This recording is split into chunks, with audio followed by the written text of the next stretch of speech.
இன்னைக்கு நம்ம என்ன பார்க்க போறோம்னா, யாக்கோபோட பசங்க எகிப்துல போய் யோசேப்பு கூட வாழ்ந்தாங்கன்னு பார்த்தோம். அவங்கள காலப்போக்குல வேற ஒரு புது பார்வோன் மன்னன் அடிமைப்படுத்துறான். அதுல இருந்து அவங்க எப்படி மீண்டு வராங்கன்னு தான் இன்னைக்கு நம்ம பார்க்க போறோம். இன்னைக்கு நம்ம வீடியோவா பார்க்க போற வேத பகுதி யாத்ராகமம் 1வது அதிகாரத்துல இருந்து 3வது அதிகாரம் 3வது வசனம் வரை.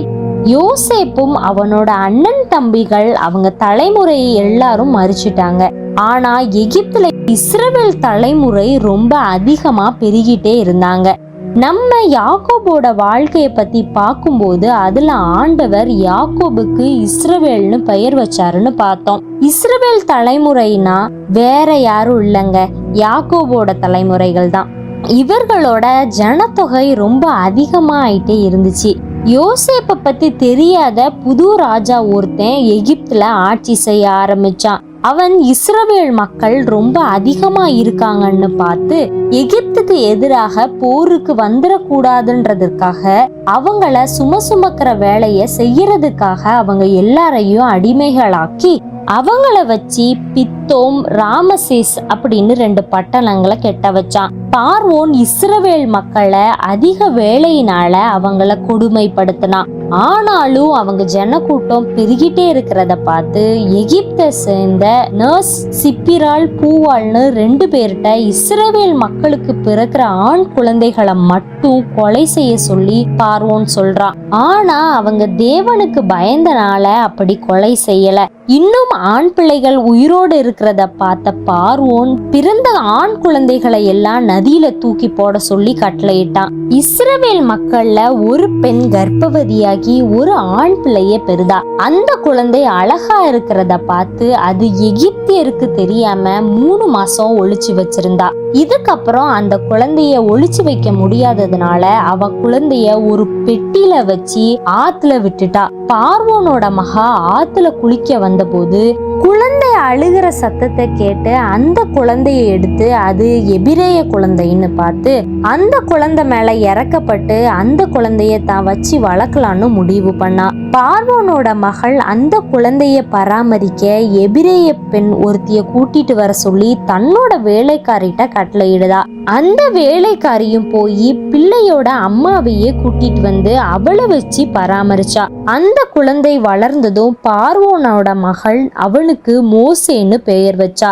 மோசே பெரியவனானதுக்கு அப்புறம் அவனோட சகோதரர்கள் அவனோட குடும்பம் சுமை சுமக்கிற வேலையினால கொடுமைப்படுத்துறத பார்த்து வருத்தப்பட்டான். ஒரு நாள் மோசேவோட சகோதரனை எகிப்தியன் ஒருத்தன் அடிமைப்படுத்துறத பார்த்து அக்கம் பக்கத்துல யாரும் இல்லைன்னு தெரிஞ்சதும் மோசே எகிப்தியனை கொலை பண்ணி புதைச்சிட்டான்.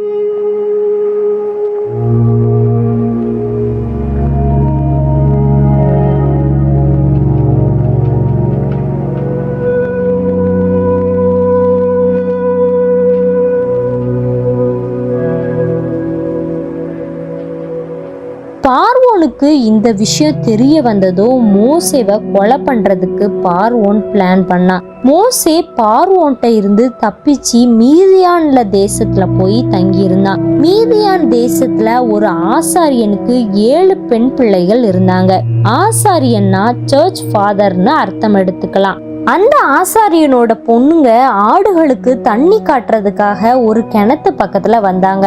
அப்ப வேற மேய்ப்பர்கள் வந்து இவங்கள துரத்துனாங்க. அப்ப மோசே இந்த பெண்களுக்கு துணையா வந்து அவங்க ஆடுகளுக்கு தண்ணி காமிச்சான். அந்த பொண்ணுங்க அவங்க அப்பா ரெகுவேல்ட்ட வந்தப்போ, நீங்கள் இன்று இத்தனை சீக்கிரமாய் வந்தது என்ன? எகிப்தியன் ஒருவன் மேய்ப்பரின் கைகளுக்கு எங்களை தப்புவித்து எங்களுக்கு தண்ணீர் மொண்டு கொடுத்து ஆடுகளுக்கும் தண்ணீர் காட்டினான். அவன் எங்கே? அந்த மனிதனை நீங்கள் விட்டு வந்தது என்ன? போஜனம் பண்ணும்படி அவனை அழைத்து கொண்டு வாருங்கள் அப்படின்னு சொன்னான். மோசேயும் அவங்க கூட தங்க சம்மதிச்சான். ரெகுவேல் அவனோட பொண்ணுங்கள்ல சிப்போராள்ன்றவளை மோசேக்கு திருமணம் பண்ணி கொடுக்கறான். இவங்களுக்கு ஒரு மகன் பிறந்து அவனுக்கு கெர்சோம்னு பெயர் வச்சாங்க.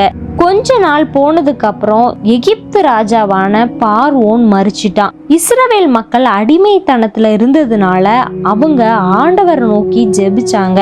அவங்களோட ஜெபத்தை ஆண்டவர் கேட்டாரு. தேவன் ஆபிரகாம், ஈசாக்கு, யாக்கோபு கூட செஞ்ச உடன்படிக்கையை நினைச்சு பார்த்தாரு.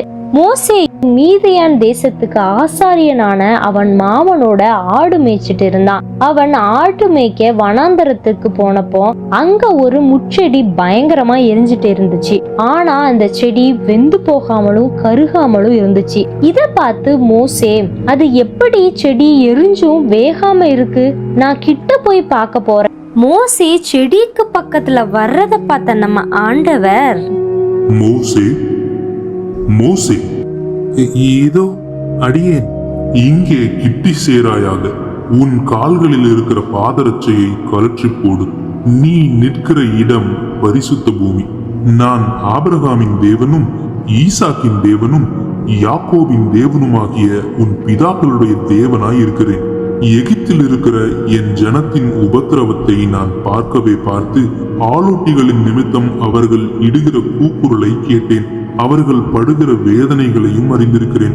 அவர்களை எகிப்தியரின் கைக்கு விடுதலையாக்கவும் அவர்களை அந்த தேசத்திலிருந்து நீக்கி கானானியரும் ஏத்தியரும் எமோரியரும் பெரிசியரும் ஏவியரும் எபூசியரும் இருக்கிற இடமாகிய பாலும் தேனும் ஓடுகிற நலமும் விசாலமுமான தேசத்தில் கொண்டு போய் சேர்க்கவும் இறங்கினேன்.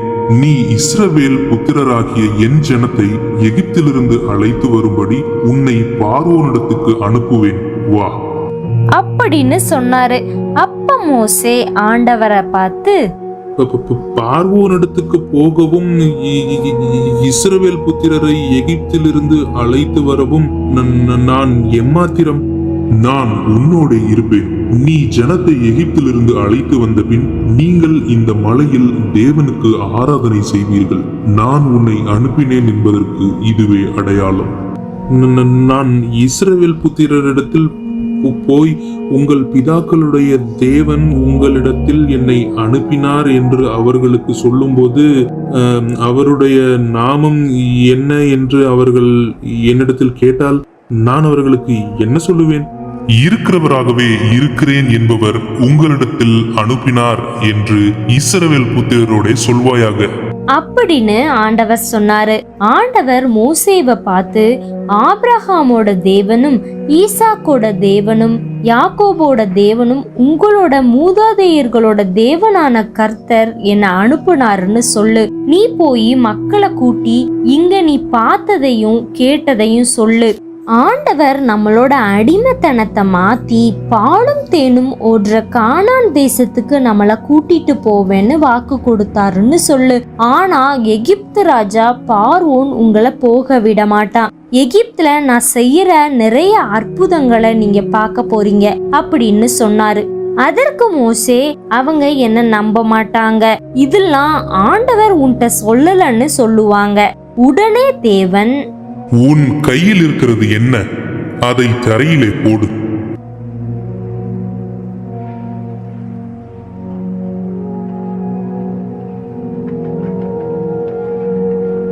உன் கையை நீட்டி அதன் வாளை பிடி.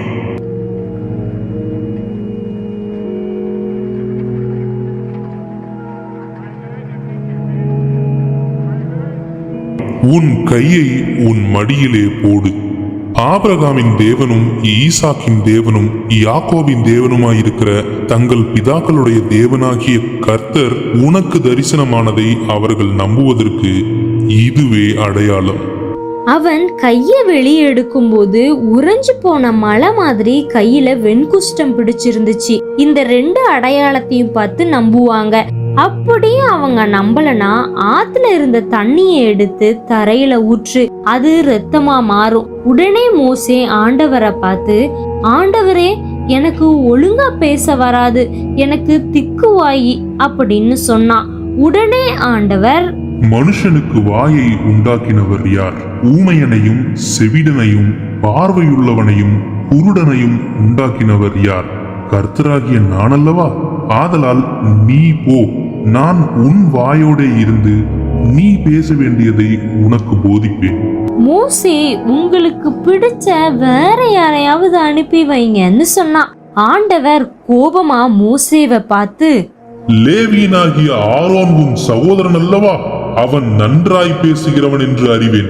அவன் உன்னை சந்திக்க புறப்பட்டு வருகிறான். உன்னை காணும் போது அவன் இருதயம் மகிழும். நீ அவனோடே பேசி அவன் வாயில் வார்த்தைகளை போடு. நான் உன் வாயிலும் அவன் வாயிலும் இருந்து நீங்கள் செய்ய வேண்டியதை உங்களுக்கு உணர்த்துவேன். அவன் உனக்கு பதிலாக ஜனங்களோடே பேசுவான். இவ்விதமாய் அவன் உனக்கு வாயாக இருப்பான். நீ அவனுக்கு தேவனாக இருப்பாய். இந்த கோலையும் உன் கையிலே பிடித்து கொண்டு போ. இதனால் நீ அடையாளங்களை செய்வாய் அப்படின்னு சொன்னாரு. மோசே இதுக்கப்புறம் தன்னோட மாமார் ரெகுவேல்ட்ட வந்து நடந்த விஷயத்தை எல்லாம் சொல்லி, நான் திரும்ப எகிப்துக்கு போக போறேன் அப்படின்னு சொன்னான். மோசே அவன் மனைவியையும் பிள்ளைங்களையும் கழுதையில ஏத்திக்கிட்டு எகிப்துக்கு கிளம்பினான். ஆண்டவர் ஆரோன்ட்ட நீ மோசேட்ட போ அப்படின்னு சொல்லி இருந்ததுனால அவன் மோசேவை வந்து பார்த்தான். மோசே அவன் பார்த்த விஷயங்கள், ஆண்டவர் சொன்ன வார்த்தைகள் எல்லாத்தையும் அவன்கிட்ட சொன்னான். இதுக்கப்புறம் மோசேவும் ஆரோனும் இஸ்ரவேல் மக்களை போய் சந்திச்சாங்க. ஆண்டவர் மோசேட்ட சொன்ன எல்லா வார்த்தைகளையும் ஆரோன் மக்கள்கிட்ட சொல்லி அவங்க முன்னாடி ஆண்டவர் சொன்ன அடையாளங்களையும் செஞ்சான்.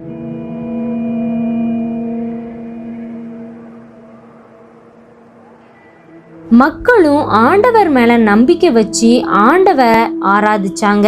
மோசேயும் ஆரோனும் எகிப்து மன்னன் பார்வோன்ட்ட போய் இஸ்ரவேல் மக்களோட தேவனான கர்த்தர் பண்டிகை கொண்டாடுறதுக்காக என் மக்களை எகிப்துல இருந்து அனுப்பணும்னு சொல்றாருன்னு மோசே பார்வோன்ட்ட சொன்னான். அதுக்கு பார்வோன், நான் எதுக்கு கர்த்தரோட வார்த்தையை கேட்கணும்?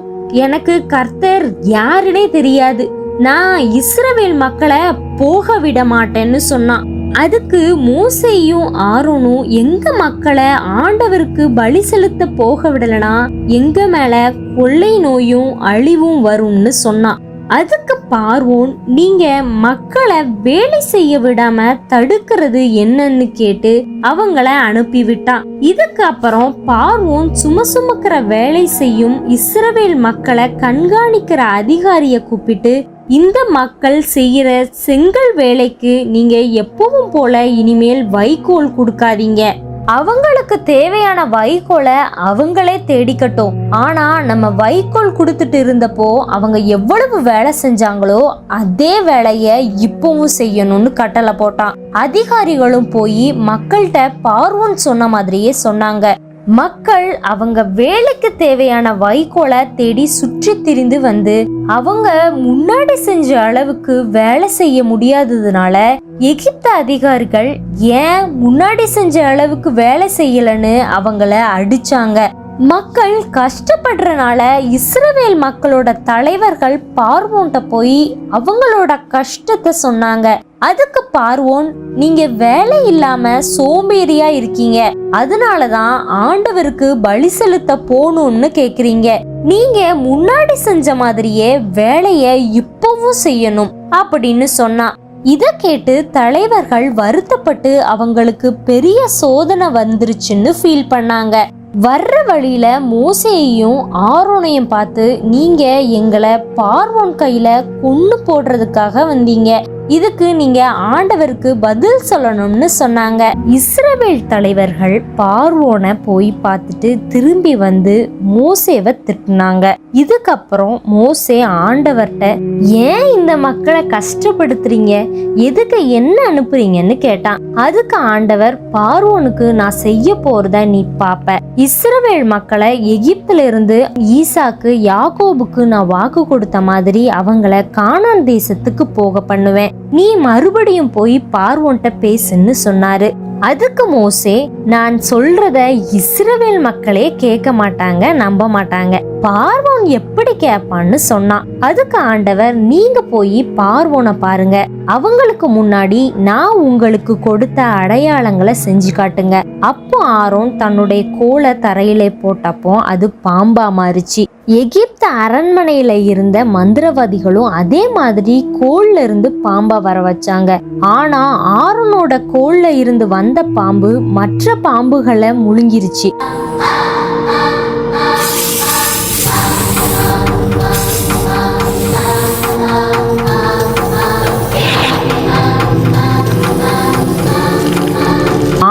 பார்வோன் மோசே சொன்னதை கேட்கல. இப்படி மோசேவும் ஆரோனும் பார்வோனை பார்த்து பேச போகும்போது மோசேக்கு 80 வயதும் ஆரோனுக்கு 83 வயதுமா இருந்துச்சு. ஆண்டவர் மோசேட்ட பார்வோன் மக்களை போக விட மாட்டேங்கிறான், அதனால நீ காலையிலேயே எழுந்து பார்வோன்ட்ட போ, அவன் நதிக்கு வருவான். அப்போ நீ அவனுக்கு நதியோரத்துல நின்னு ஆண்டவர் தன்னோட மக்களை அவருக்கு ஆராதனை செய்ய அனுப்பிவிட சொன்னாரு. ஆனா இதுவரைக்கும் நீங்க கேட்கல. அதனால நான் இந்த கம்புனால நதியை அடிக்கும் போது தண்ணி ரத்தமா மாறும், நதியில மீன்கள் எல்லாம் செத்து போகும், எகிப்து மக்கள் குடிக்க தண்ணி இல்லாம கஷ்டப்படுவாங்க, அப்போ அவங்க நானே கர்த்தர்னு தெரிஞ்சுக்குவாங்க அப்படின்னு சொன்னாரு. மோசேவும் ஆரோனும் ஆண்டவர் சொன்ன மாதிரியே செஞ்சாங்க.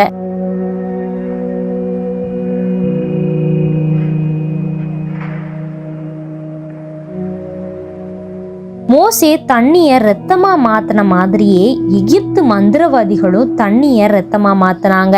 பார்வோனோட மனச கடினமாக்கிக்கிட்டான். மோசே சொல்றத அவன் கேட்கல. எகிப்து மக்கள் தண்ணி இல்லாம கஷ்டப்பட்டாங்க. ஆண்டவர் நதிய ரத்தமா மாத்தி 7 நாளைக்கு அப்புறம் ஆண்டவர் மோசேவை பார்த்து, நீ பார்வோனிடத்தில் போய் எனக்கு ஆராதனை செய்ய என் ஜனங்களை அனுப்பிவிடு. நீ அவர்களை அனுப்பிவிட மாட்டேன் என்பாயாகில் உன் எல்லை அடங்களையும் தவளைகளால் பாதிப்பேன். நதி தவளைகளை திரளாய் பிறப்பிக்கும். அவைகள் உன் வீட்டிலும் உன் படுக்கை அறையிலும் உன் மஞ்சத்தின் மேலும் உன் ஊழியக்காரர் வீடுகளிலும் உன் ஜனங்களிடத்திலும் உன் அடுப்புகளிலும் மா பிசைகிற உன் தொட்டிகளிலும் வந்து ஏறும். அந்த தவளைகள் உன்மேலும் உன் ஜனங்கள் மேலும் உன் ஊழியக்காரர் எல்லார் மேலும் வந்து ஏறும் என்று கர்த்தர் சொல்லுகிறார் என்று சொல் அப்படின்னு சொன்னாரு. ஆண்டவர் மோசேட்ட ஆரோன் தன்னோட கம்பை நதி மேல காட்டும்போது தவளைகள் எகிப்துக்கு வரும்னு சொன்ன மாதிரியே அவர்களும் செஞ்சாங்க. ஆரோன் நதியில இருந்து தவளைய வர வச்ச மாதிரியே எகிப்து மந்திரவாதிகளும் செஞ்சாங்க. பார்வோன் ஆரோனையும் மோசேயும் கூப்பிட்டு, இந்த தவளைகள் எல்லாம் என்னையும் என் மக்களையும் விட்டு போகும்படி ஆண்டவர்கிட்ட கேளு, நான் மக்களை போக விடுறேன்னு சொன்னான். அப்போ மோசே, நான் தவளைகளை நதியில மட்டும் இருக்கிற மாதிரி செய்யறேன், ஆனா எப்ப மக்களை விடுவீங்கன்னு சொல்லுங்கன்னு கேட்டான். அதுக்கு பார்வோன் நாளைக்குன்னு சொன்னான். மோசே ஆண்டவர்கிட்ட தவளைகளை போக வைக்கும்படி கேட்டான். மோசே கேட்ட மாதிரியே நதியை தவிர மத்த இடத்துல இருந்த தவளைகள் எல்லாம் செத்து போச்சு. செத்து போன தவளைகளை குவியலா குவிச்சு வச்சாங்க. அதனால அந்த இடம் முழுவதும் நாத்தம் எடுத்தது. எல்லாம் சரியாயிடுச்சுன்னு பார்த்த பார்வோன் தன்னோட மனசை கடினப்படுத்திக்கிட்டு இஸ்ரவேல் மக்களை போக விடல. அப்போ கர்த்தர் மோசேட்ட, நீ ஆரோனை நோக்கி உன் கோலை நீட்டி பூமியின் புழுதியின் மேல் அடி, அப்பொழுது அது எகிப்து தேசம் எங்கும் பேன்களாய்ப்போம் என்று சொல் அப்படின்னு சொன்னாரு. ஆரோன் ஆண்டவர் சொன்ன மாதிரியே தன்னோட கம்பை நீட்டி பூமியில அடிக்கும் போது பூமியில இருந்து புழுதி அழுக்கு எல்லாம் பேன்களா மாறிச்சு. அது எகிப்தியரையும் அவங்க மிருகங்களையும் கஷ்டப்படுத்துச்சு. எகிப்து மந்திரவாதிகளும் ஆரோன் செஞ்ச மாதிரியே செஞ்சாங்க. பார்வோன் மோசே சொன்னபடி கேட்கல. உடனே மோசேட்ட நாளைக்கு காலையில எந்திரிச்சு பார்வோன் நதிக்கு வரும்போது அவனுக்கு முன்னாடி நின்னு, எங்க மக்களை போக விடலனா ஆண்டவர் உங்க மேல நிறைய வண்டுகளை அனுப்புவார் அப்படின்னு சொல்ல சொன்னாரு. அப்படியே மோசே சொன்னான். ஆண்டவர் சொன்ன மாதிரியே கொத்து கொத்தா வண்டுகளும் வந்துச்சு. இந்த வண்டுகள்னால எகிப்து தேசம் நாசமாயிருச்சு. அப்போ பார்வோன் மோசேவையும் ஆரோனையும் வர சொல்லி, நீங்க உங்க தேவனுக்கு இங்கேயே ஆராதனை பண்ணுங்க அப்படின்னு சொன்னான். அதுக்கு மோசே, அப்படி இல்ல, ஆண்டவர் எங்களை 3 நாள் டிராவல் பண்ணி பாலைவனத்துல அவர்களுக்கு ஆராதனை செய்ய சொல்லியிருக்காருன்னு சொன்னான். அப்ப பார்வோன், நீங்க பாலைவனத்துல ஆராதனை செய்யறதுக்கு நான் உங்களை அனுப்பி விடுவேன், ஆனா ரொம்ப தூரம் போக கூடாதுன்னும் எனக்காக ஜெபம் பண்ணுங்கன்னும் கேட்டான். மோசே அங்கிருந்து கிளம்பி ஆண்டவர்கிட்ட வண்டுகள் போக வைக்கும்படி ஜெபம் பண்ணனான். ஆண்டவரும் மோசேக்காக அந்த வண்டுகளை எகிப்துல இருந்து போக வச்சாரு. பார்வோன் இந்த முறையும் தன்னோட மனசை கடினப்படுத்திக்கிட்டு மக்களை போக விடல. போன பகுதியில ஆண்டவர் நதியை ரத்தமா மாத்தினாரு. நிறைய தவளைகளை கொண்டு வந்தாங்க. கூட்டம் கூட்டமா எகிப்து மக்கள் மேல வண்டுகள் அனுப்புனாங்க. ஆனா இது எதுக்குமே பார்வோன் அசரல. அவன் மனச கடினப்படுத்திக்கிட்டு இஸ்ரவேல் மக்களை போக விடல. அதனால ஆண்டவர் மோசேவை பார்த்து, நீ பார்வோனிடத்தில் போய் எனக்கு ஆராதனை செய்ய என் ஜனங்களை போகவிடு. நீ அவர்களை அனுப்பிவிட மாட்டேன் என்று இன்னும் நிறுத்தி வைத்தாயாகில் கர்த்தருடைய கரம் வெளியில் இருக்கிற உன் மிருக ஜீவன்களாகிய குதிரைகளின் மேலும் கழுதைகளின் மேலும் ஒட்டகங்களின் மேலும் ஆடு மாடுகளின் மேலும் இருக்கும். மகா கொடிதான கொள்ளை நோய் உண்டாகும். கர்த்தர் இஸ்ரவேலின் மிருக ஜீவன்களுக்கும் எகிப்தியரின் மிருக ஜீவன்களுக்கும் வித்தியாசம் பண்ணுவார். இஸ்ரவேல் புத்திரருக்கு உரியவைகள் எல்லாவற்றிலும் ஒன்றும் சாவதில்லை அப்படின்னு ஆண்டவர் சொன்னாரு. அடுத்த நாள்ல ஆண்டவர் சொன்ன மாதிரியே எகிப்து மிருகங்கள் எல்லாம் செத்து போச்சு. ஆனா இஸ்ரவேல் மக்களோட மிருகங்கள் ஒண்ணுமே சாகல. இத பார்த்தும் பார்வோன் தன்னோட மனச மாத்திக்கல. இதுக்கப்புறம் ஆண்டவர் மோசேவை பார்த்து, செங்கச்சூளை போன்ற சூளையில இருந்து சாம்பலை எடுத்துட்டு போய் பார்வோன் கண்ணுக்கு முன்னாடி அத வானத்துல வீசுங்க. அது எகிப்து மக்கள் எல்லார் மேலையும் கொப்புளங்கள் வர வைக்கும் அப்படின்னு சொன்னாரு. அவர் சொன்ன மாதிரியே நடந்துச்சு. ஆனா இந்த முறையும் பார்வோன் மக்களை போக விடல. இதுக்கப்புறம் ஆண்டவர் மோசேட்ட, என் மக்களை போக விடலனா எகிப்து மக்கள் மேல பயங்கரமான கொள்ளை நோயை வர பண்ணுவேன். என்னோட வல்லமைய நீ தெரிஞ்சுக்குவ. எகிப்துல இதுவரைக்கும் பாத்திராத கல்மழை நாளைக்கு வரும். அதனால இப்பவே ஆள் அனுப்பி உன் மிருக ஜீவன்களை உனக்கு இருக்கிற எல்லாத்தையும் காப்பாத்திக்கோன்னு ஆண்டவர் சொல்றாருன்னு பார்வோன்ட்ட சொல்ல சொன்னாரு. அப்படியே ஆண்டவர் சொன்ன மாதிரி பயங்கரமான இடியும் கல்மழையும் பெஞ்சுது. எகிப்து தேசத்துல வெளியில இருந்த மிருக ஜீவன்கள் பயிர்கள் எல்லாத்தையும் கல்மழை அழிச்சிருச்சு. இஸ்ரவேல் மக்கள் இருந்த கோசேன்ற இடத்துல மட்டும் கல்மழை வரல. அப்ப பார்வோன் மோசேயையும் ஆரோனையும் கூப்பிட்டு, நான் பாவம் செஞ்சிட்டேன், கர்த்தர் நீதி உள்ளவர், இந்த கல்மழைய ஆண்டவரை நிறுத்த சொல்லி கேளு, நான் உங்களை போக விடுறேன். மோசே, நாங்க பட்டணத்துல இருந்து கிளம்பும் போது ஆண்டவர் இந்த கல்மழைய நிறுத்துவாருன்னு சொன்னான். ஆனா கல்மழை நின்னு போனதை பார்த்த பார்வோன் மறுபடியும் மனச கடினப்படுத்திக்கிட்டு மக்களை போக விடல. இதுக்கப்புறம் ஆண்டவர் மோசேவை பார்த்து, நீ பார்வோன்ட்ட போய், நீ எவ்வளவு நாள் என்னோட மக்களை போக விடாம இருப்ப? இன்னும் என் மக்களை போக விடலனா நாளைக்கு எகிப்து ஃபுல்லா வெட்டுக்கிளிய வர வைப்பேன், அவைகள் எகிப்து முழுமையா நாசம் பண்ணிரும்னு சொல்ல சொன்னாரு. அப்ப பார்வோனோட வேலைக்காரங்க, அந்த மக்களை போக விடுங்க, அவங்களால எகிப்து அழிஞ்சு போறத நீங்க பார்க்கலையான்னு கேட்டாங்க. அப்ப பார்வோன் மறுபடியும் மோசேவை கூப்பிட்டு, நீங்க ஆண்டவருக்கு ஆராதனை செய்ய போங்க, ஆனா யாரெல்லாம் போறீங்கன்னு கேட்டான். அதுக்கு மோசே, எங்கள் இளைஞரோடும் எங்கள் முதியோரோடும் எங்கள் குமாரரோடும் எங்கள் குமாரத்திகளோடும் எங்கள் ஆடுகளையும் எங்கள் மாடுகளையும் கூட்டிக் கொண்டு போவோம்.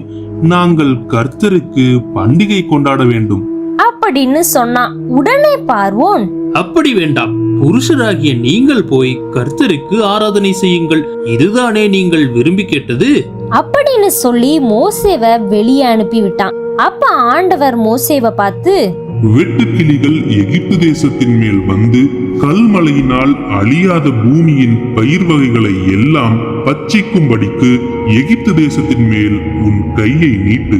மோசே ஆண்டவர் சொன்ன மாதிரியே செஞ்சான். அப்போ ஏராளமான வெட்டுக்கிளிகள் வந்து கல்மழைக்கு அப்புறம் மீதி இருந்த பயிர்கள் செடிகள் எல்லாத்தையும் அழிச்சிருச்சு. ஒரு பச்சை இலை கூட மிஞ்சல. மறுபடியும் பார்வோன் மோசேவை கூப்பிட்டு, நான் பாவம் செஞ்சிட்டேன், இந்த ஒரு டைம் மட்டும் என்ன மன்னிச்சிருங்க, இந்த வாதைகள் எங்களை விட்டு போக உங்க ஆண்டவர்கிட்ட கேளுன்னு சொன்னான். அதே மாதிரி மோசேவும் ஜெபிச்சான். உடனே எகிப்துல உள்ள எல்லா வெட்டுக்கிளிகளும் போயிடுச்சு. பார்வோன் இந்த முறையும் மக்களை போக விடாததுனால ஆண்டவர் மோசே மூலமா பயங்கரமான இருட்டை எகிப்துக்கு 3 நாள் கொண்டு வந்தாரு. 3 நாள் யாரும் ஒருத்தரை பார்க்கல, அவ்வளவு இருட்டா இருந்துச்சு. இந்த டைம் பார்வோன் மோசேவை கூப்பிட்டு, நீங்க எல்லாரும் ஆண்டவருக்கு ஆராதனை செய்ய போலாம், ஆனா ஆடு மாடுகளை மட்டும் விட்டுட்டு போங்கன்னு சொன்னான். அதுக்கு மோசே, நாங்கள் எங்கள் தேவனாகிய கர்த்தருக்கு படைக்கும் பலிகளையும் சர்வாங்க தகன பலிகளையும் நீர் எங்கள் கையிலே கொடுக்க வேண்டும். எங்கள் மிருக ஜீவன்களும் எங்களோட கூட வர வேண்டும். ஒரு குளம்பும் பின்வைக்கப்படுவதில்லை. எங்கள் தேவனாகிய கர்த்தருக்கு ஆராதனை செய்கிறதற்கு அவைகளிலிருந்து எடுக்க வேண்டும். இன்னத்தை கொண்டு கர்த்தருக்கு ஆராதனை செய்வோம் என்பது நாங்கள் அங்கே போய் சேரும் அளவும் எங்களுக்கு தெரியாது அப்படின்னு சொன்னான். இந்த டைமும் பார்வோன் அவங்கள போக விடல. பார்வோன் மோசேவை பார்த்து, என்னை விட்டு அப்பாலே போ. நீ இனி என் முகத்தை காணாதபடி எச்சரிக்கையாயிரு. நீ இனி என் முகத்தை காணும் நாளில் சாவாய். உடனே ஆண்டவர் மோசேவை பார்த்து, இன்னும் ஒரு வாதையை பார்வோன் மேலும் எகிப்தின் மேலும் வரப்பண்ணுவேன். அதற்கு பின் அவன் உங்களை இவ்விடத்திலிருந்து போக விடுவான்.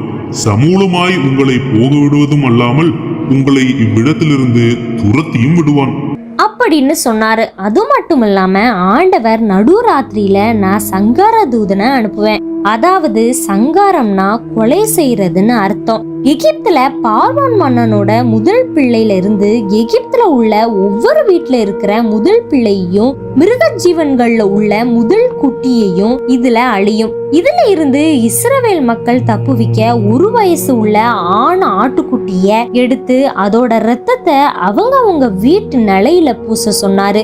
இதையெல்லாம் முதலாவது மாதம் 10வது தேதியில செய்ய சொன்னாரு. இந்த நாளை இஸ்ரவேல் மக்கள் எப்பவும் மறக்க கூடாதுன்னு பண்டிகையா கொண்டாடுன்னு ஆண்டவர் சொன்னாரு. ஆண்டவர் மோசேயிடமும் ஆரோனிடமும் இஸ்ரவேல் மக்கள் அவர்களோட குடும்பத்தை சங்கார தூதன்ட்ட இருந்து காப்பாத்திக்க அவங்க வீட்டுல ஆட்டுக்குட்டியோட ரத்தத்தை பூச சொல்லியிருந்தாரு.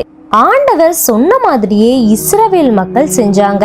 நடுராத்திரியில சங்கார தூதன் வந்து ஆட்டுக்குட்டியோட ரத்தம் நிலைக்கதவுகள்ல பூசாம இருக்கிற ஒவ்வொரு வீடுகள்லயும் முதல் பேரான பிள்ளைய சங்காரம் பண்ணா.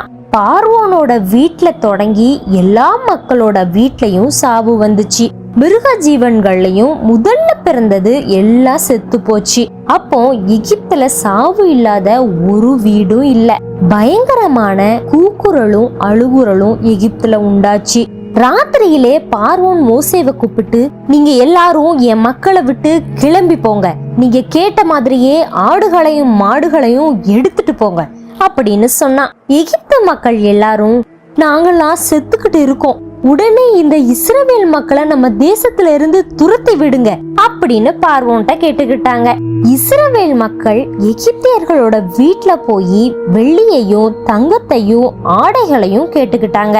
அவங்களும் கொடுத்தாங்க. இஸ்ரவேல் மக்கள் ராமசேஸ்ல இருந்து கிளம்புனாங்க. கிளம்பினவங்கள்ல ஆண்கள் மட்டும் 6 லட்சம் பேர் இருந்தாங்க. இஸ்ரவேல் மக்கள் எகிப்துல வாழ்ந்த காலம் 430 வருஷம். இப்படி இஸ்ரவேல் மக்களை எகிப்துல இருந்த ஆண்டவர் கிளம்ப வச்ச தினத்தை கொண்டாடுற பண்டிகை தான் பஸ்கா பண்டிகை. இதுக்கப்புறம் ஆண்டவர் மக்கள்கிட்ட பிறக்கிற முதல் பேரான மிருகங்கள் மக்கள் எல்லாம் ஆண்டவரோடது.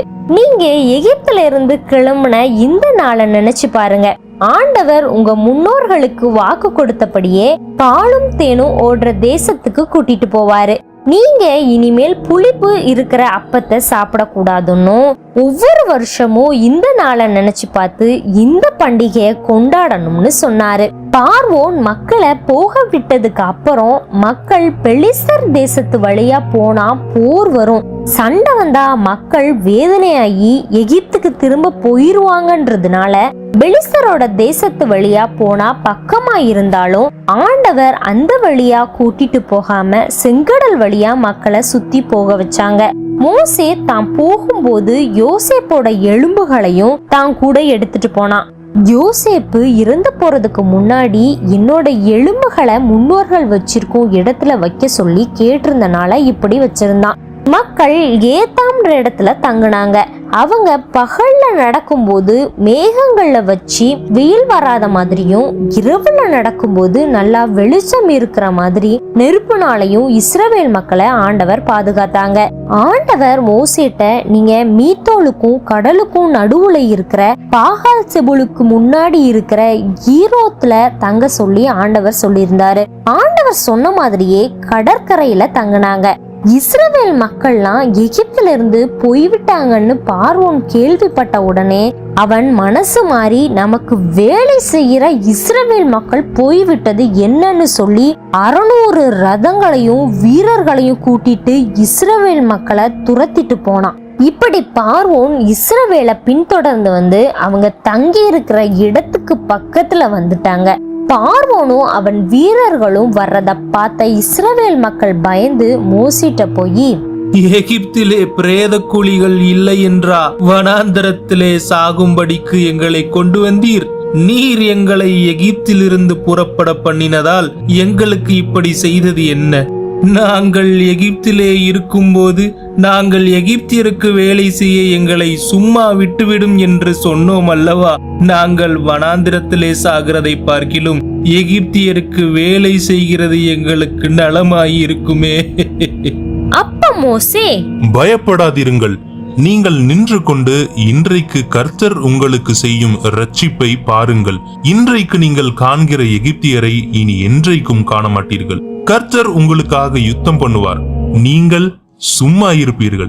உடனே ஆண்டவர் மோசேவை பார்த்து, நீ என்னிடத்தில் முறையிடுகிறது என்ன? புறப்பட்டு போங்கள் என்று இஸ்ரவேல் புத்திரருக்கு சொல்லு. நீ உன் கோலை ஓங்கி உன் கையை சமுத்திரத்தின் மேல் நீட்டி சமுத்திரத்தை பிளந்துவிடு.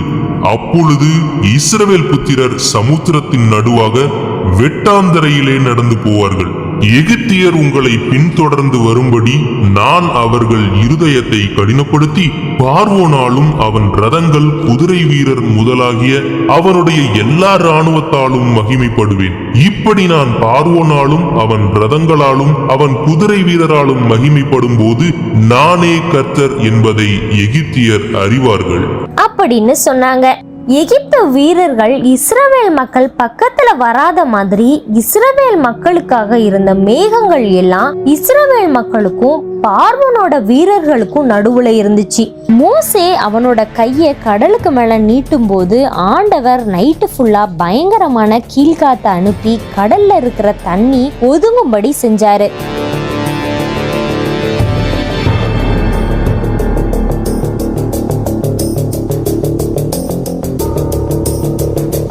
அப்போ கடல் 2 பிளந்து தர வறண்டு போச்சு.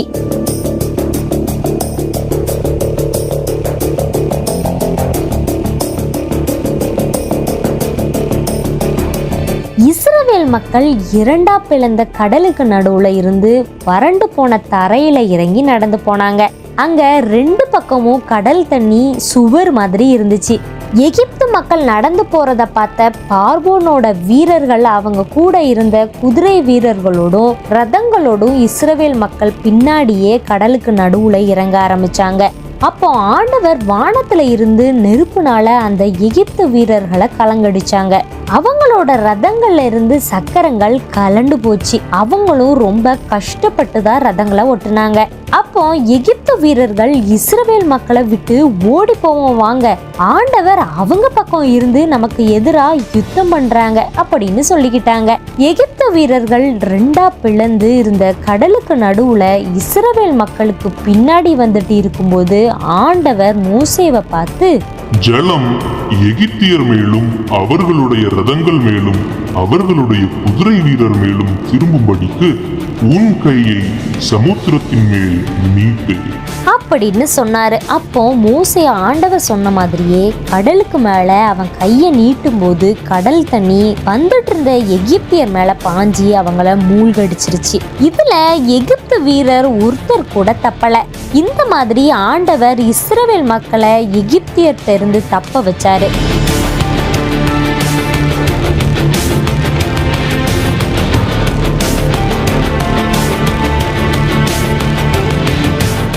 கடற்கரையில நிறைய எகிப்தியர்கள் செத்து கிடக்கிறத இஸ்ரவேல் மக்கள் பார்த்தாங்க. இந்த பயங்கரமான ஆண்டவரோட அற்புதத்தை பார்த்து ஆண்டவருக்கு பயந்து அவர் மேலையும் அவரோட ஊழியக்காரன் மோசே மேலையும் அவர்களோட விசுவாசத்தை வச்சாங்க. இதுக்கப்புறம் இஸ்ரவேல் மக்கள் செங்கடல்ல இருந்து டிராவல் பண்ணி சூர் என்ற பாலைவனத்து வழியா 3 நாள் தண்ணி இல்லாம நடந்து வந்தாங்க.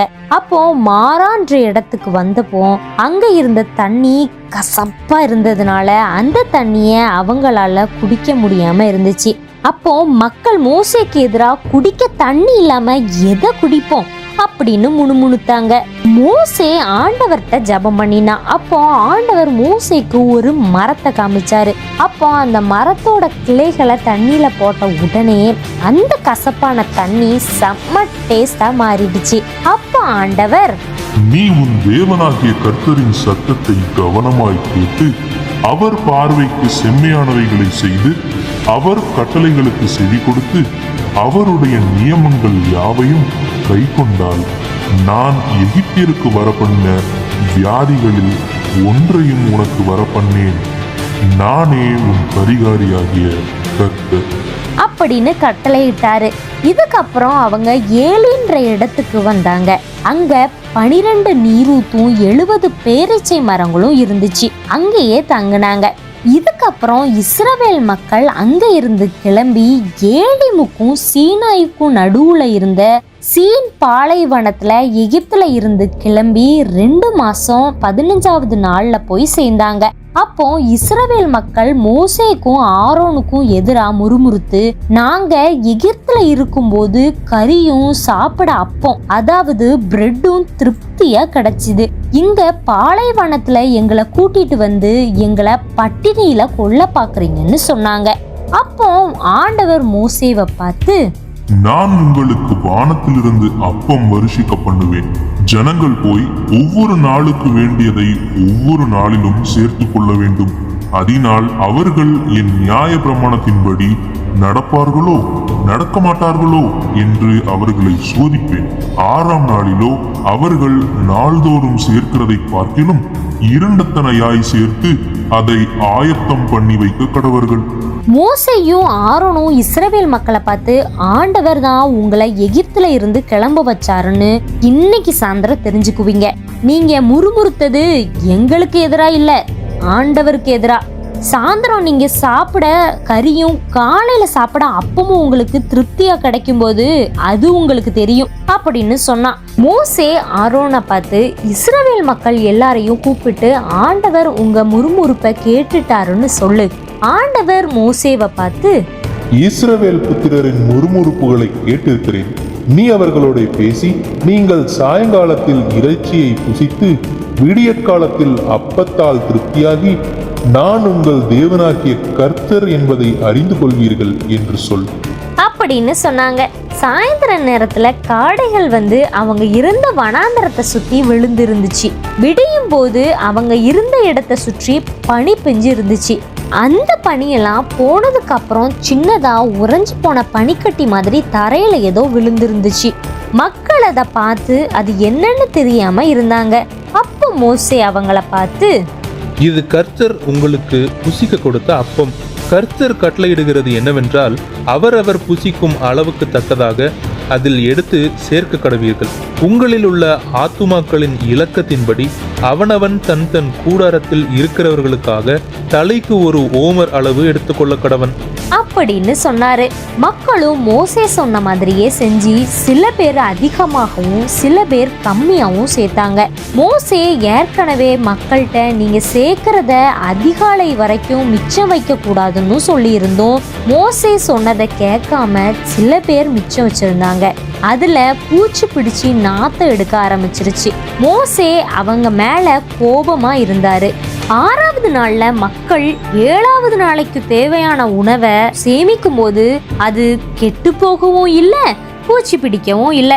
ஏற்கனவே மோசே சொல்லி இருந்த மாதிரி அவங்களுக்கு தேவையான உணவு 6வது நாள்ல கிடைக்கும்னு 7வது நாள் ஆண்டவரோட ஓய்வு நாளா இருக்கிறதுனால அன்னைக்கு எதுவும் கிடைக்காதுன்னு சொல்லி இருந்தாரு. ஆனாலும் சில பேர் 7வது நாள் உணவு சேர்க்க கிளம்புனாங்க. ஆனா மோசே ஏற்கனவே சொன்ன மாதிரி அவங்களுக்கு எதுவும் கிடைக்கல. அப்போ ஆண்டவர் மோசேவை பார்த்து, என் கட்டளைகளையும் என் பிரமாணங்களையும் கைக்கொள்ள எந்த மட்டும் மனதில்லாதிருப்பீர்கள்? பாருங்கள், கர்த்தர் உங்களுக்கு ஓய்வு நாளை அருளினபடியால் அவர் உங்களுக்கு 6ஆம் நாளில் 2 நாளுக்கு வேண்டிய ஆகாரத்தை கொடுக்கிறார். 7ஆம் நாளில் உங்களில் ஒருவனும் தன் தன் ஸ்தானத்திலிருந்து புறப்படாமல் அவனவன் தன் தன் ஸ்தானத்திலே இருக்க வேண்டும். இஸ்ரவேல் மக்கள் அவங்களுக்கு கிடைச்ச உணவுக்கு மன்னா அப்படின்னு பெயர் வச்சாங்க. அது சமையலுக்கு யூஸ் பண்ற கொத்தமல்லி விதை சைஸ்லயும் வெள்ளையாவும் அதோட டேஸ்ட் தேன் பணியாரத்தை போலவும் இருந்துச்சாம். ஆண்டவர் இஸ்ரவேல் மக்களை கானான் தேசத்துக்கு கூப்பிட்டு வர்றதுக்கு 40 வருஷம் ஆச்சு. அந்த 40 வருஷமும் ஆண்டவர் அவங்களுக்கு மன்னாவை கொடுத்தாரு. இதுக்கப்புறம் இஸ்ரவேல் மக்கள் எல்லாரும் ஆண்டவர் சொன்ன மாதிரியே சீன் பாலைவனத்துல இருந்து கிளம்பி ரெவிதீம் என்ற இடத்துல வந்து தங்கினாங்க. அங்க அவங்களுக்கு குடிக்க தண்ணி இல்லாம இருந்துச்சு. அவங்க எல்லாரும் மோசேட்ட சண்டை போட ஆரம்பிச்சாங்க. அப்ப மோசே, என்னோட ஏன் வாதாடுகிறீர்கள்? கர்த்தரை ஏன் பரீட்சை பார்க்கிறீர்கள் அப்படின்னு சொன்னாரு.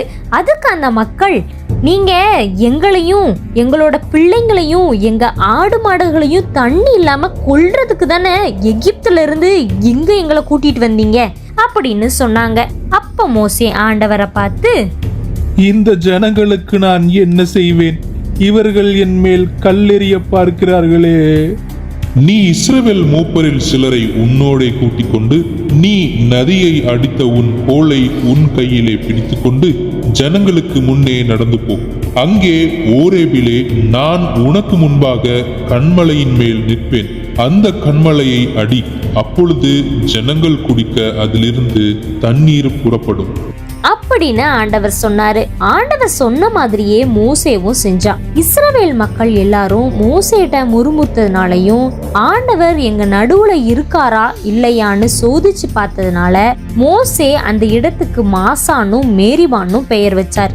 இதுக்கப்புறம் ரெவிதீம்ன்ற இடத்துல இஸ்ரவேல் மக்கள் இருக்கும்போது அமலேக்கியர் வந்து இவங்க கூட போருக்கு வந்தாங்க. அப்ப மோசே யோசுவாவை பார்த்து, நீ நமக்காக மனிதரை தெரிந்து கொண்டு புறப்பட்டு அமலேக்கோடே யுத்தம் பண்ணு. நாளைக்கு நான் மலையுச்சியில் தேவனுடைய கோலை என் கையில் பிடித்து கொண்டு நிற்பேன். யோசுவாவும் மோசே சொன்ன மாதிரியே அமலேக்கியருக்கு எதிராக போருக்கு போனார். மோசேவும் ஆரோனும் ஊர் என்றவனும் மலையில ஏறி நின்னாங்க. மோசே அவர் கைய தூக்கி வச்சிருக்கும் போது இஸ்ரவேல் மக்கள் போர்ல நல்ல சண்டை போட்டாங்க. கைய கீழே இறக்கும் போது அமலேக்கியர் நல்ல சண்டை போட்டாங்க. மோசே அவரோட கைய தூக்கியே வச்சிருந்தனால அவர் கையை வலிக்க ஆரம்பிச்சிருச்சு. உடனே கூட இருந்த ஆரோனும் ஊரும் ஒரு கல்லை கொண்டு வந்து போட்டு அதுல மோசேவை உட்கார வச்சாங்க. ஆரோன் ஒரு பக்கத்துல மோசேவோட கைய தூக்கி பிடிச்சுக்கிட்டான். ஊரும் இன்னொரு பக்கத்துல இருந்து மோசேவோட கைய தூக்கி பிடிச்சுக்கிட்டான். இப்படியே சாயந்தரம் சூரியன் மறையிற வரைக்கும் உட்கார்ந்து இருந்தாங்க. யோசுவா அமலேக்கியரை போர்ல ஜெயிச்சான். இதுக்கப்புறம் ஆண்டவர் மோசேவை பார்த்து, இதை நினைவு கூறும் பொருட்டு நீ ஒரு புஸ்தகத்தில் எழுதி யோசுவாவின் செவி கேட்கும்படி வாசி. அமலேக்கை வானத்தின் கீழெங்கும் இராதபடிக்கு நாசம் பண்ணுவேன். மோசே ஆண்டவருக்கு ஒரு பலிபீடத்தை கட்டி அதுக்கு யெகோவா நிசின்னு பெயர் வச்சாரு. அமலேக்கு ஆண்டவருக்கு விரோதமா போருக்கு வந்தனால அவனோட ஒவ்வொரு தலைமுறைக்கு எதிராகவும் போர் நடக்கும் அப்படின்னு மோசே சொன்னாரு. ஆண்டவர் மோசேக்கும் இஸ்ரவேல் மக்களுக்கும் செஞ்ச எல்லாத்தையும் கேள்விப்பட்டு மீதியான் தேசத்துல ஆசாரியனா இருந்த மோசேவோட மாமா எத்திரோவும் மோசேவோட மனைவி மோசேவோட 2 மகன்களையும் கூப்பிட்டு மோசே இருந்த இடத்துக்கு வந்து தான் வந்திருக்கிற விஷயத்த மோசேக்கு சொல்லி அனுப்பிச்சாரு. இது தெரிஞ்சதும் மோசே இவங்களை பார்க்க வந்து தன்னோட மாமாவை வணங்கி நலம் விசாரிச்சான். இதுக்கப்புறம் மோசே இஸ்ரவேல் மக்களுக்கு ஆண்டவர் செஞ்ச அற்புதங்களையும் வர்ற வழியில நடந்த விஷயங்களையும் அவர் மாமா எத்திரோ கிட்ட சொன்னாரு. இது எல்லாத்தையும் கேட்டு எத்திரோ சந்தோஷப்பட்டு ஆண்டவரை ஸ்தோத்தரிச்சாரு. ஆண்டவர் எல்லா தேவர்களை விட பெரியவர்னு இப்போ தெரிஞ்சுக்கிட்டேன்னு சொன்னாரு. இதுக்கப்புறம் மோசே மக்களோட பிரச்சனைகளை கேட்க உட்கார்ந்தான். மக்கள் காலையில ஆரம்பிச்சு சாயந்தரம் வர மோசே முன்னாடி நின்றுட்டு இருந்தாங்க. இதை பார்த்து மோசேவோட மாமா வருத்தப்பட்டு ஒரு ஐடியா கொடுத்தாங்க. மோசே இஸ்ரவேல் மக்களை நியாயம் தீர்க்க காலையில இருந்து சாயந்தரம் வர உட்கார்ந்துருந்தாரு. மக்களும் நீண்ட வரிசையில ரொம்ப நேரம் காத்திருந்தாங்க. இதை பார்த்த மோசேவோட மாமா மோசேவை பார்த்து, நீர் ஜனங்களுக்கு செய்கிற இந்த காரியம் என்ன? நீர் ஒன்றியாய் உட்கார்ந்திருக்கவும் ஜனங்கள் எல்லாரும் காலமே துவக்கி சாயங்காலம் மட்டும் உமக்கு முன்பாக நிற்கவும் வேண்டியது என்ன? அப்படின்னு சொன்னாரு. அதற்கு மோசே, தேவனிடத்தில் விசாரிக்கும்படி ஜனங்கள் என்னிடத்தில் வருகிறார்கள். அவர்களுக்கு யாதொரு காரியம் உண்டானால் என்னிடத்தில் வருகிறார்கள். நான் அவர்களுக்குள்ள வழக்கை தீர்த்து தேவ கட்டளைகளையும் அவருடைய பிரமாணங்களையும் தெரிவிக்கிறேன்.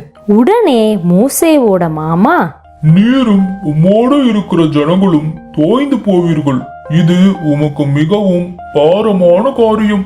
நீர் ஒருவராய் அதை செய்ய உம்மாலே கூடாது அப்படின்னு சொல்லி அவரு, இப்போ என் பேச்ச கேளுங்க, உங்களுக்கு ஒரு ஐடியா சொல்றேன்னு சொன்னாரு. இஸ்ரவேல் மக்கள்ல ஆண்டவருக்கு பயந்தவங்களும் உண்மையா இருக்கிறவங்களும் பொருட்கள் மேல ஆசை இல்லாதவங்களும் திறமையா இருக்கிற மனுஷங்களா பார்த்து அவங்கள 1000 பேருக்கு ஒருத்தரனும் 100 பேருக்கு ஒருத்தரனும் 50 பேருக்கு ஒருத்தரனும் 10 பேருக்கு ஒருத்தரனும் இவங்கள மக்களுக்கு தலைவர்களா ஏற்படுத்துங்க. இவங்க மக்களோட பிரச்சனைகளை நியாயம் தீர்க்கட்டும். இவங்களால சமாளிக்க முடியாத பிரச்சனைகளை மட்டும் உங்ககிட்ட கொண்டு வரட்டும். இப்படி அவங்களும் உங்க கூட சேர்ந்து இதை செஞ்சாங்கன்னா உங்களுக்கு ஈஸியா இருக்கும்னு சொன்னாரு. மோசேயும் தன்னோட மாமா சொன்ன மாதிரியே இஸ்ரவேல் மக்கள்ல சிலரை தேர்ந்தெடுத்து அவங்கள 1000 பேருக்கு 100 பேருக்கு 50 பேருக்கு 10 பேருக்கு அதிகாரிகளா இஸ்ரவேல் மக்கள் மேல அவர்களை தலைவர்களா ஆக்கினாங்க. இப்படி செஞ்சனால மோசேவோட பாரம் கொஞ்சம் கம்மியாச்சு. இதுக்கப்புறம் மோசே தன்னோட மாமாவை அவரோட ஊருக்கு அனுப்பிவிட்டாரு. இஸ்ரவேல் மக்கள் எகிப்திலிருந்து கிளம்பி 3வது மாசம் முதல் நாள்ல சீனாய் என்ற பாலைவனத்துக்கு வந்து அங்கே தங்கினாங்க. அப்போ மோசே ஆண்டவர்கிட்ட பேச மலையில ஏறி போனார். அப்போ ஆண்டவர், நீ யாக்கோபு வம்சத்தாருக்கு சொல்லவும் இஸ்ரவேல் புத்திரருக்கு அறிவிக்கவும் வேண்டியது என்னவென்றால், நான் எகிப்தியருக்கு செய்ததையும் நான் உங்களை கழுகுகளுடைய சிட்டைகளின் மேல் சுமந்து உங்களை எண்ணண்டையிலே சேர்த்து கொண்டதையும் நீங்கள் கண்டிருக்கிறீர்கள். இப்பொழுது நீங்கள் என் வாக்கை உள்ளபடியே கேட்டு என் உடன்படிக்கையை கைக்கொள்வீர்களானால் சகல ஜனங்களிலும் நீங்களே எனக்கு சொந்த சம்பத்தாயிருப்பீர்கள். பூமியெல்லாம் என்னுடையது. நீங்கள் எனக்கு ஆசாரிய ராஜ்யமும் பரிசுத்த ஜாதியுமாய் இருப்பீர்கள் என்று நீ இஸ்ரவேல் புத்திரரோடே சொல்ல வேண்டிய வார்த்தைகள். மோசே மக்கள்கிட்ட வந்து அங்க இருந்து பெரியவங்களெல்லாம் கூட்டிட்டு ஆண்டவர் மோசேக்கு சொன்ன எல்லாத்தையும் அவங்க கிட்ட சொன்னாரு. அதுக்கு மக்கள், நாங்க கர்த்தர் சொன்னபடியே செய்வோம் அப்படின்னு சொன்னாங்க. மோசேவும் அத ஆண்டவர்கிட்ட சொன்னாரு. உடனே ஆண்டவர், நான் உன்னோடே பேசும்போது ஜனங்கள் கேட்டு உன்னை என்றைக்கும் விசுவாசிக்கும்படி நான் கார்மேகத்தில் உன்னிடத்திற்கு வருவேன். நீ ஜனங்களிடத்தில் போய் இன்றைக்கும் நாளைக்கும் அவர்களை பரிசுத்தப்படுத்து. அவர்கள் தங்கள் வஸ்திரங்களை தோய்த்து 3ஆம் நாளைக்கு ஆயத்தப்பட்டிருக்க கடவர்கள்.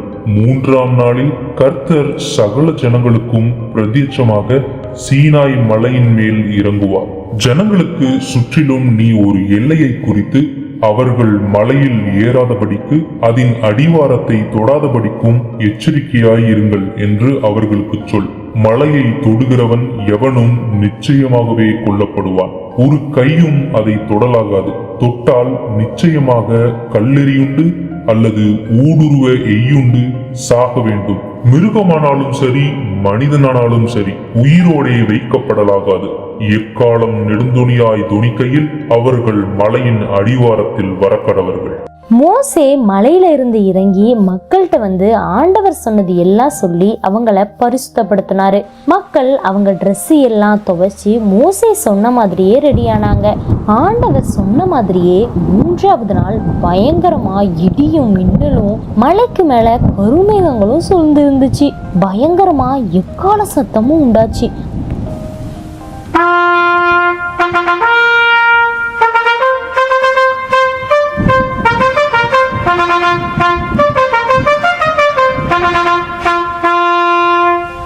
பாலைவனத்து மேல இருக்கிற எல்லா மக்களும் பயந்து நடுங்கினாங்க.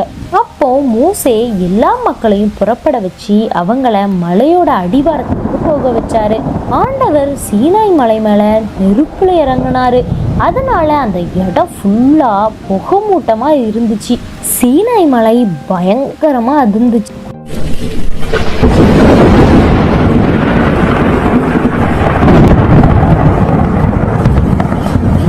போக போக எக்கால சத்தம் இன்னும் அதிகமா கேட்க ஆரம்பிச்சுது.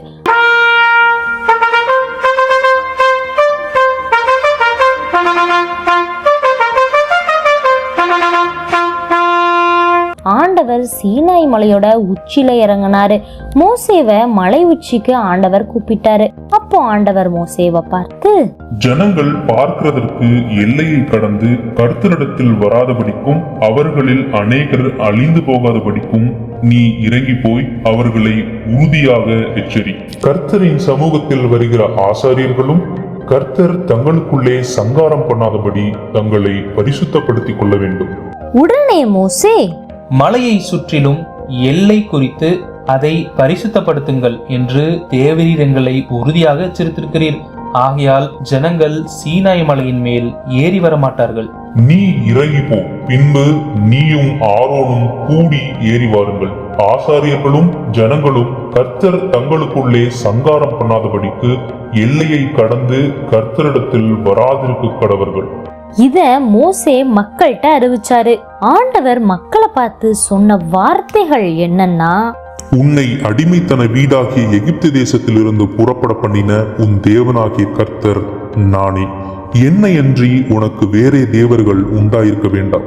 மேலே வானத்திலும் கீழே பூமியிலும் பூமியின் கீழே தண்ணீரிலும் உண்டாயிருக்கிறவைகளுக்கு ஒப்பான ஒரு சொரூபத்தையாகிலும் யாதொரு விக்கிரகத்தையாகிலும் நீ உனக்கு உண்டாக்க வேண்டாம். நீ அவைகளை நமஸ்கரிக்கவும் சேவிக்கவும் வேண்டாம்.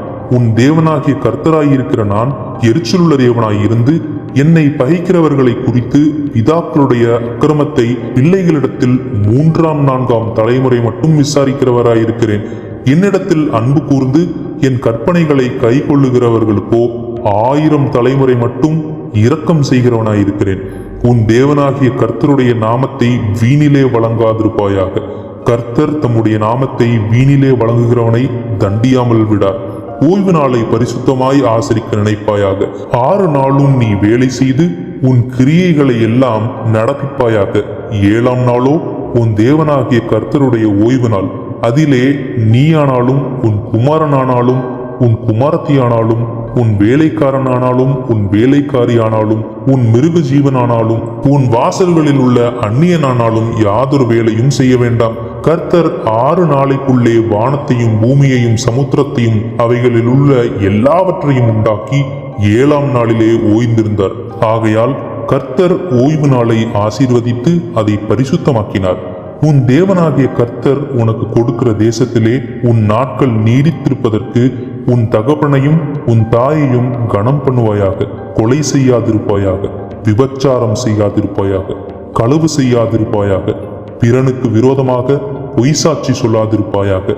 பிறனுடைய வீட்டை இச்சியாதிருப்பாயாக. பிறனுடைய மனைவியையும் அவனுடைய வேலைக்காரனையும் அவனுடைய வேலைக்காரியையும் அவனுடைய எருதையும் அவனுடைய கழுதையையும் பின்னும் பிறனுக்குள்ள யாதொன்றையும் இச்சியாதிருப்பாயாக. மக்கள் எல்லாரும் இடி முழக்கங்களையும் மின்னல்களையும் பயங்கரமா எக்கால சத்தத்தையும் புகை மூட்டத்தையும் பார்த்து பயந்து மோசேவை பார்த்து, நீங்க எங்க கிட்ட பேசினா போதும், தேவன் எங்க கூட பேச வேண்டாம், அவரு பேசினா நாங்க செத்து போயிருவோம் அப்படின்னு சொன்னாங்க. அதற்கு மோசே, பயப்படாதீங்க, உங்களை சோதிக்கிறதற்காகவும் நீங்க பாவம் செய்யாம ஆண்டவருக்கு பயந்து இருக்கிறதற்காகவும் தேவன் இப்படி வெளிப்படுறாரு அப்படின்னு சொன்னாரு. ஆண்டவர் மோசேவை பார்த்து, நீ இஸ்ரவேல் புத்திரரோட சொல்ல வேண்டியது என்னவென்றால், நான் வானத்திலிருந்து உங்களோட பேசினேன் என்று கண்டீர்கள்.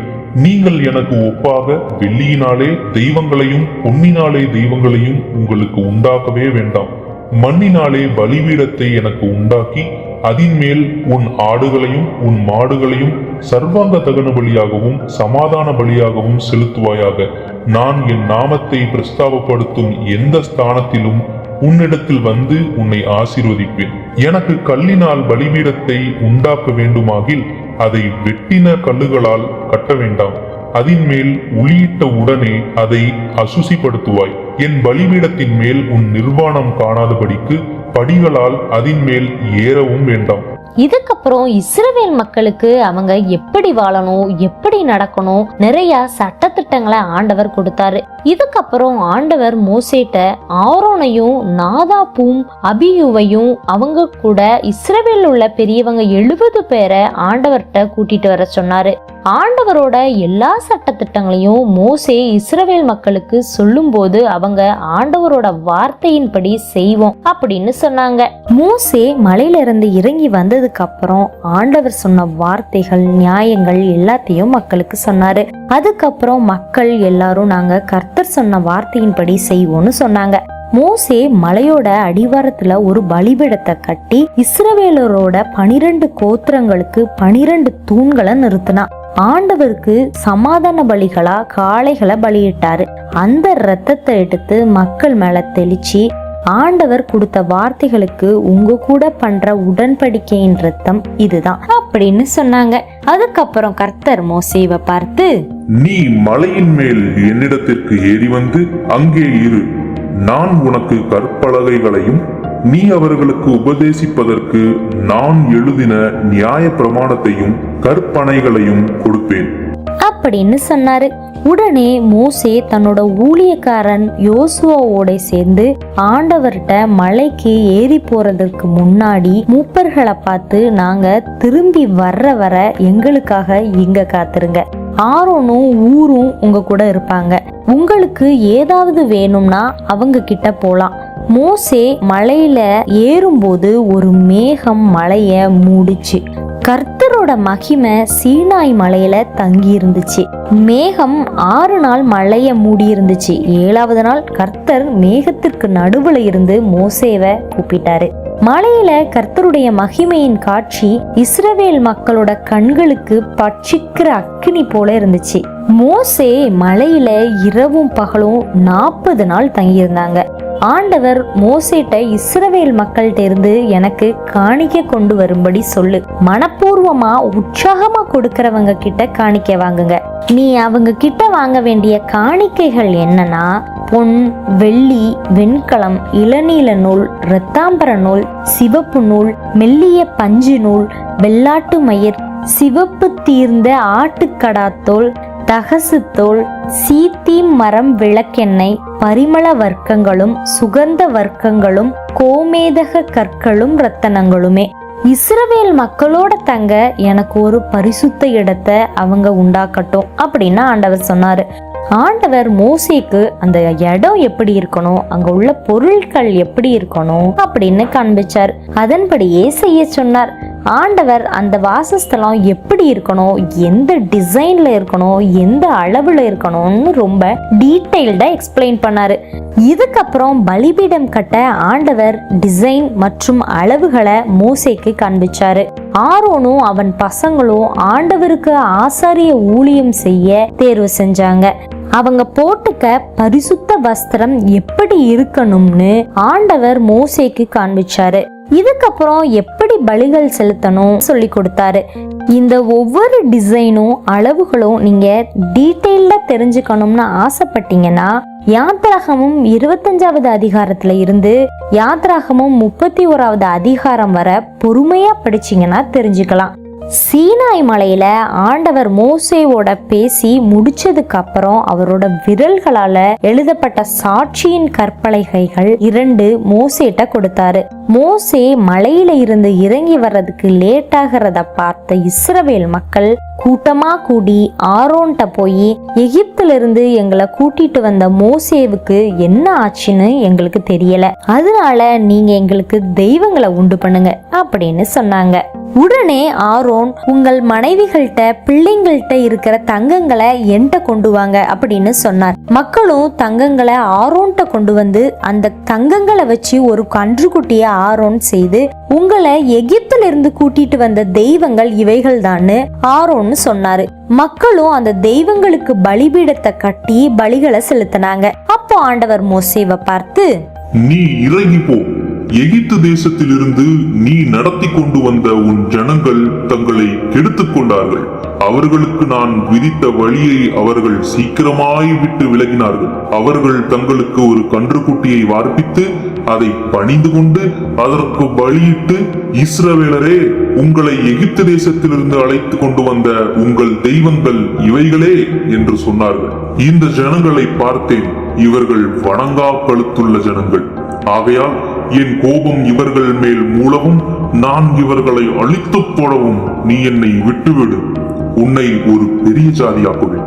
உடனே மோசே ஆண்டவரை பார்த்து, கர்த்தாவே, தேவரீர் மகா பலத்தினாலும் வல்லமையுள்ள கையினாலும் எகிப்து தேசத்திலிருந்து புறப்பட பண்ணின உம்முடைய ஜனங்களுக்கு விரோதமாக உம்முடைய கோபம் பற்றி எறிவதென்ன?